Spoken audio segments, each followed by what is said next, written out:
The library's history books were nowhere near as juicy as the Holy Scriptures, and most were just glorified hero tales. Lorraine grabbed a thick volume titled The Ballad of Aldrich off the shelf and cracked it open.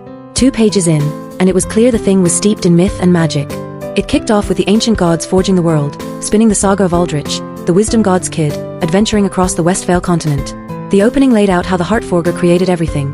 He ripped out his heart to shape Galland, then spilled his blood to make humans. Worried they'd freeze, he plucked his left eye to form the sun, warming the world with its rays. Scared they'd stumble in the dark, he gave up his right eye for the moon, lighting their way with its pale glow. When the Heartforger bit the dust, his soul birthed a bunch of new gods, popping up on the Mother Goddess's heart to keep watch over Galland's people.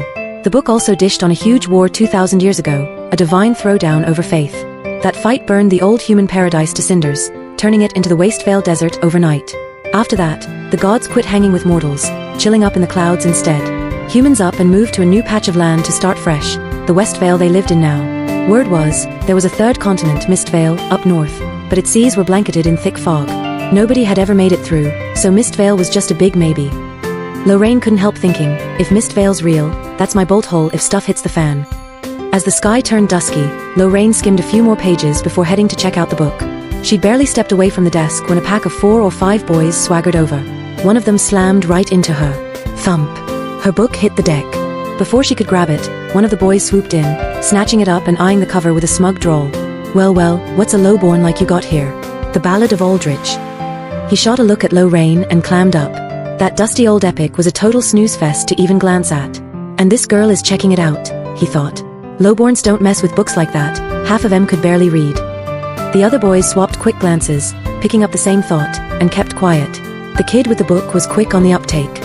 He handed it back to Lorraine, his vibe flipping like a pancake. My bad, miss. Total screw up. Here's your book. Lorraine raised an eyebrow but reached for it.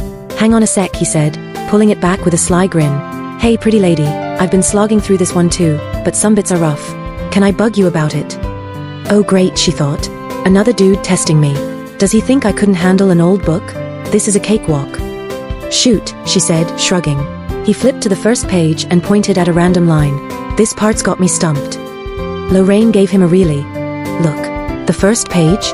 Come on, she thought. The boy's face stiffened. He knew it sounded dumb, but the first page was all he'd ever skimmed, so it was his only play. All right, hand it over. I'll school you, she said. He passed her the book. Lorraine pointed at the text, her voice smooth as butter. The Mother Goddess bit it, her soul mixing with the cosmos, popping out new gods in a flash, their blessings spreading all over. Each god staked out their own turf as chaos split, life and death went their separate ways, and beasts started prowling. She laid it out plain, and by the time she was done, the boy's doubts were history. He thanked her, sneaking another peek at her face as he left, and yeah, his heart did a little flip. Snowy skin, lips like cherries, glossy brown hair like midnight, and those deep, mysterious eyes. Her outfit was low-key, but her grace and brains screamed highborn. No way was she a lowborn. Athena was probably just jealous of how drop-dead gorgeous she was.